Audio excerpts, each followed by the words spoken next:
What's good, my London Reacts fam? Welcome back to the channel. Make sure you guys are liking the video. And today we're checking out how to read a defense, a guide to the basics of college football coverage. What am I talking about? So yeah, man, looking forward to this one. This was a recommendation. I'm gonna do my best to try and understand it. But yeah, I mean, it would be good to kind of get a basic understanding, and then when I watch some more highlights, see if I can pick it up. So I'm gonna do my best. Like I said, make sure you guys like the video, hit that subscribe button, and let's jump into it. Coverage concepts are some of the least discussed but most important aspects to understanding the strategy behind the game of football. Before we take the time to look at any specifics of Adam Fuller's defense at Florida State, I thought it would be worth my time to touch on some core concepts that will make those later discussions go a bit smoother. I think so too. Was that an Irish flag? I'm just curious. Nah.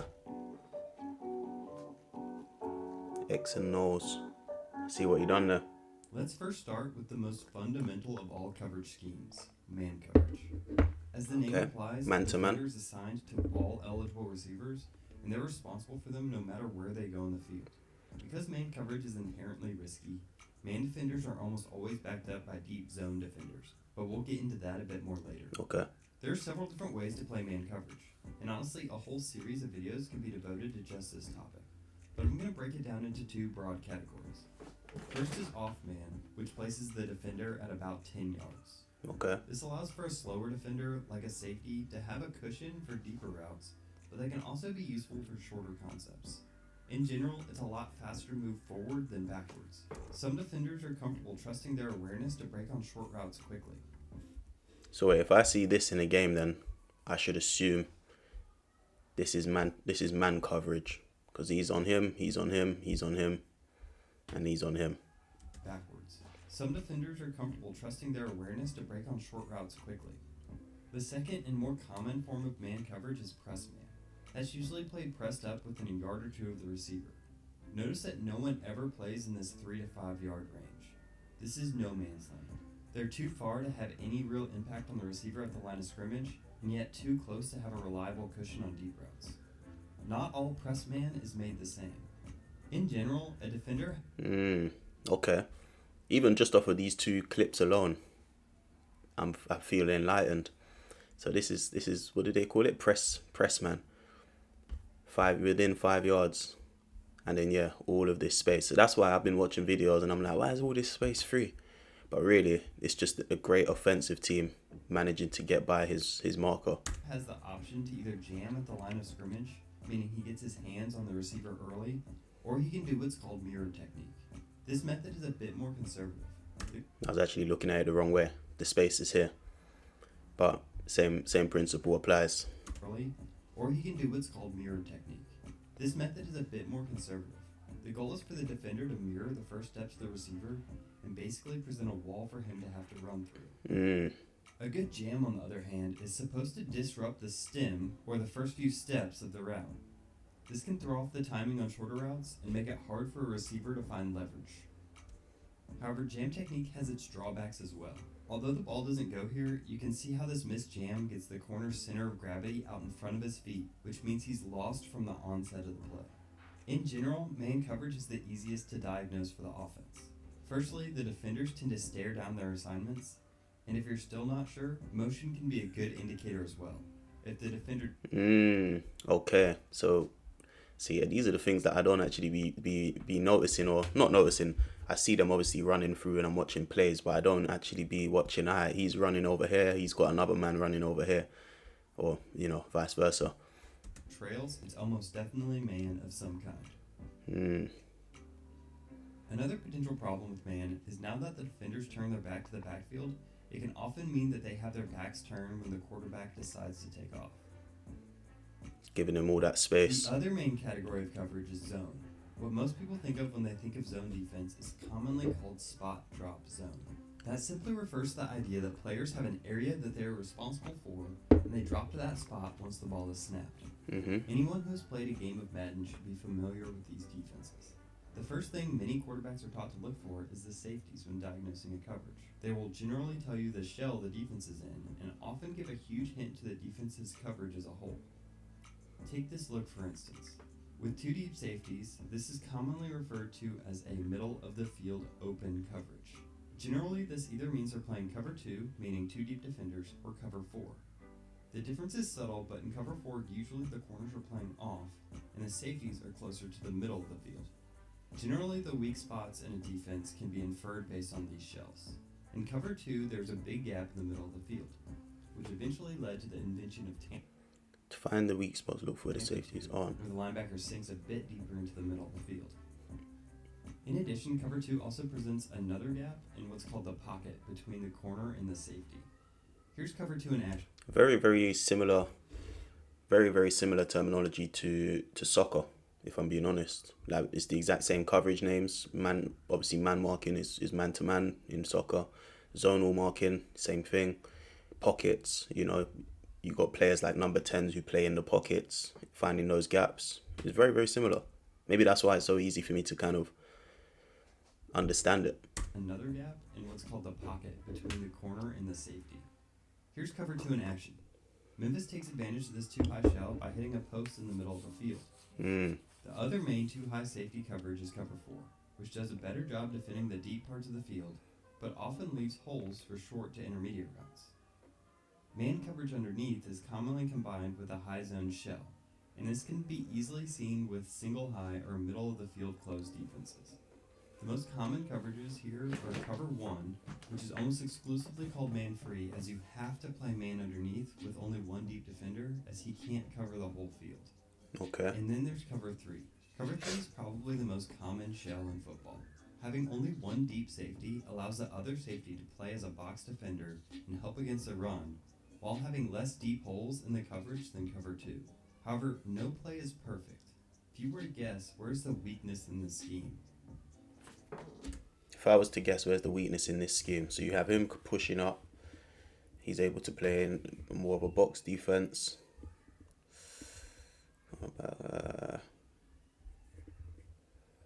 I'm going to say again, it's going to be in this pocket here.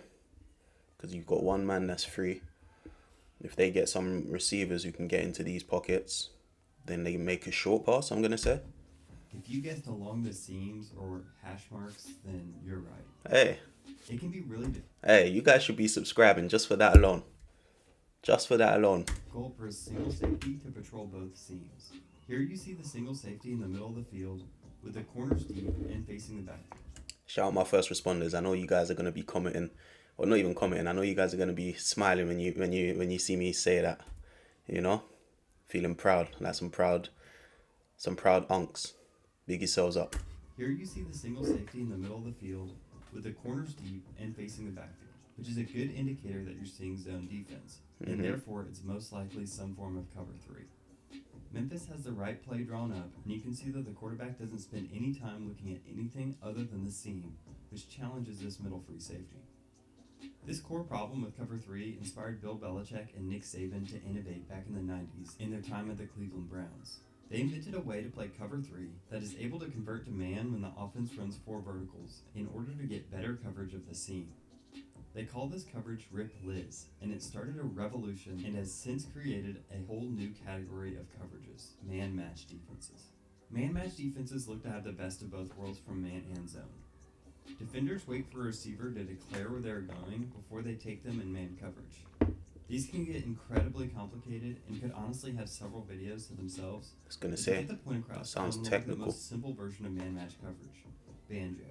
When the offense has a 2-receiver side, the defense can call banjo, which means the safety takes the first man inside in man coverage, and the corner waits for the first man out. This allows the defense to play tight man without having to worry about pick plays, and allows them to adapt to all kinds of route concepts. This evolution has culminated in a whole system of man-match defense that Saban refers to as his Cover 7 series. It's named Cover 7 because he uses 7 men to always have a 4-over-3 matchup, or a 3-over-2 matchup against spread formations. These defenses allow you to play 2 separate coverages to either side of the field. It's like what we'd probably call in soccer overload in the midfield. So usually whoever has the overload, you utilize the space better. So you'd have like a 4 in the midfield when they've got a 3 and stuff like that, or you're making triangles when they've got 2. Do you know what I mean? These split field systems are becoming increasingly common in the war to combat the spread offense. The final thing I haven't mentioned is how to handle blitzes. There really is two options if the defense wants to bring in extra man and pressure.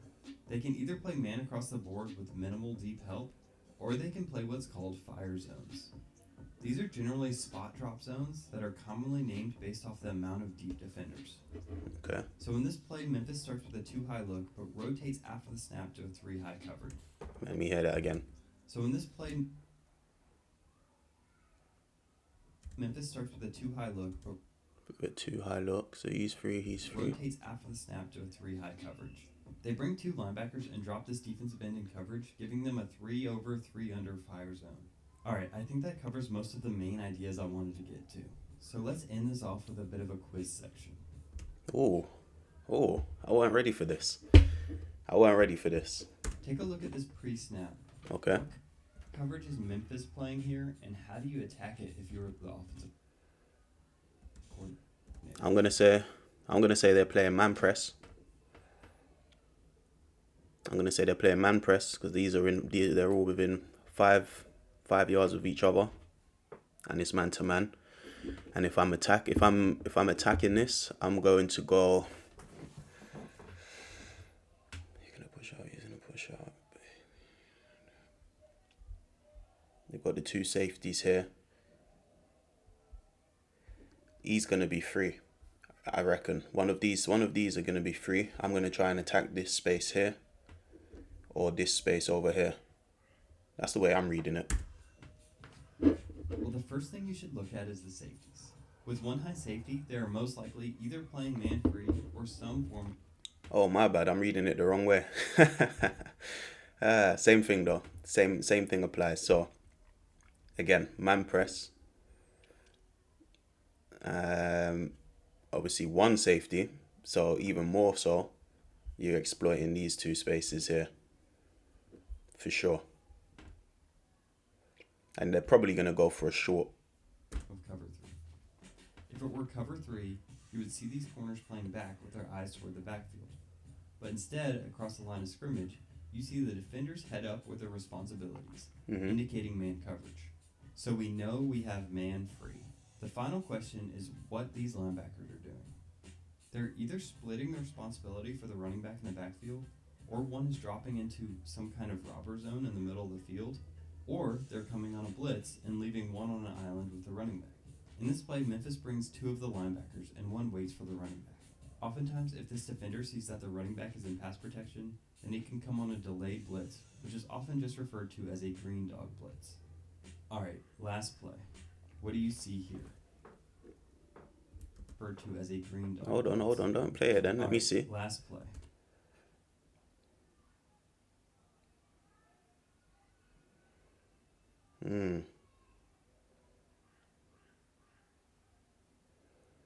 I'm also saying man press. But what was it? I don't know, what was it called? Man marking? Obviously they've got 10 yards between them.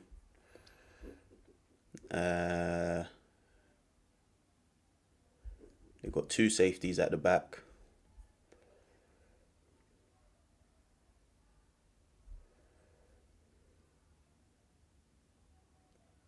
I'm trying to think what I would do offensively. I'm probably going to say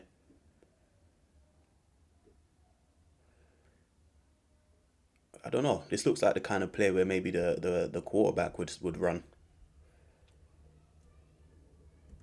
What do you see here? But also they've got 3 players here. So yeah, I don't know. I'd expect one of these to make the run maybe. Now this is a tricky one. Immediately you see 2 high safeties, so we're thinking either some kind of cover 2 or cover 4. On the bottom of the screen, it immediately looks like cover 4. The corner is playing deep with the eyes towards the backfield, meaning he probably has some deep zone responsibilities. Oh, it's zonal. Okay, my bad.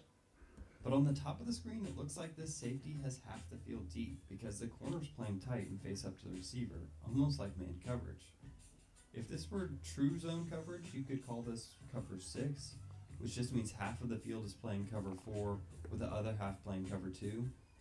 But in reality, this is one of those split field coverages I talked about earlier. Okay, it's a On the hybrid. bottom, it looks like a version of what's called mix in Saban's system, which is basically a type of man match cover 4.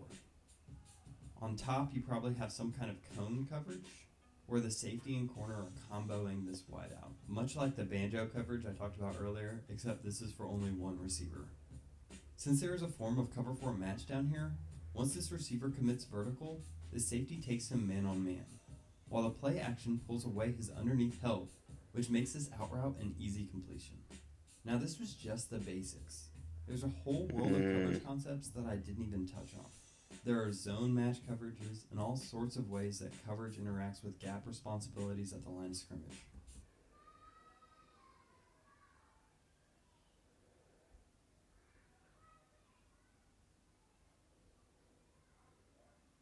Two deep safeties outside the hash. Cover 2. Yeah, zone cover. I would love to be able to cover these concepts in future videos, but up next is a closer look at how we can use these concepts to understand what kinds of things defensive coordinator Adam Fuller likes to run at Florida State. No, that was a very good and very enlightful video. I can't even lie. I feel enlightened. I feel like I've got a new angle, a new eye to watch these games with now. So yeah, definitely a good recommendation. And again, like you said, it's probably a very brief video. There's so many formations and different tactical plays I'm sure these coaches try and instill or innovate with. So yeah, I'm gonna do my best from this point onwards to try and read the game a bit more, read the plays a little bit more, but this has definitely gone a long way to helping that. So yeah, let me know your thoughts in the comments. Like, comment, subscribe, and I'll see you guys on the next one.